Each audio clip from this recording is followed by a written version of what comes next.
A young mother and her two daughters are dead after their car was hit by an 18-wheeler last night east of Dallas. Hello, I'm Steve Eager. I'm Heather Hayes. That crash happened and caused this explosion and a fire on Highway 80. And when the fire was put out, firefighters discovered the victims along with a pet dog. Fox 4's Shaun Rabb talked with the victims' family members. He joins us now from Kaufman County. Shaun. Yeah, good afternoon to you. We are along Interstate Highway 80 at the Windmill Road exit. Look, just past here is where the accident took place. Just down there is where it took place. Here's what we have to process about this. Vanicia Williams and her two girls just bought a new home here in Forney in the last couple of months.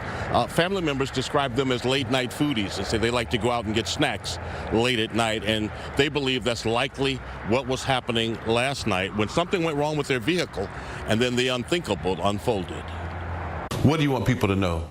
That they was love, man. That was a joy. That was a highlight of our family. Vanicia Williams and her daughters, 14-year-old Sanaya and 9-year-old Aviana, the most exciting, vibrant part of a very large and tight-knit family.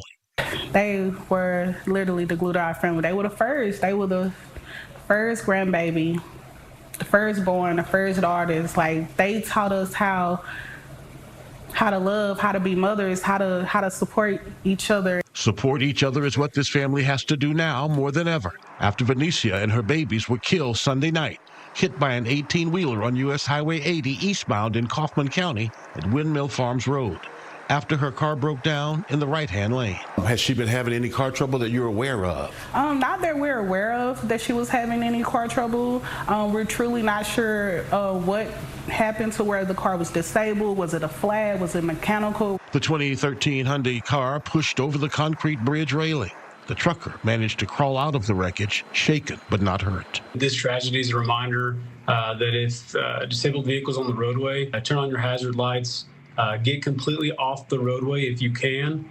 If you cannot move the vehicle, if it's safe to do so, grab yourself and your passengers and move away from the traffic. This is video taken from the GoFundMe page the family has set up of Vanicia and her girls dancing, always together. She was so selfish with them babies.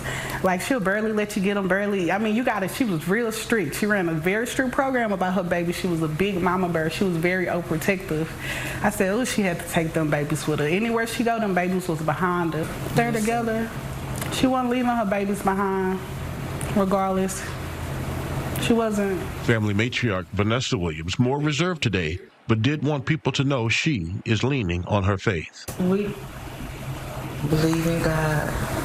God is the answer. Yeah, we do. That's clear. She was a true believer. We are true believers of God, so we know that God has her. We know she's well taken care of. Yes. Still, though, this family knows the loss will take a toll.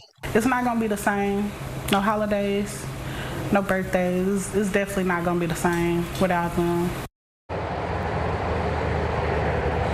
Now this family prepares to bury three, a mother and her two daughters, at the same time. Sad, sad story in Kaufman County tonight. It is indeed, Shaun. Tough to watch. All right, but thanks for bringing it to us.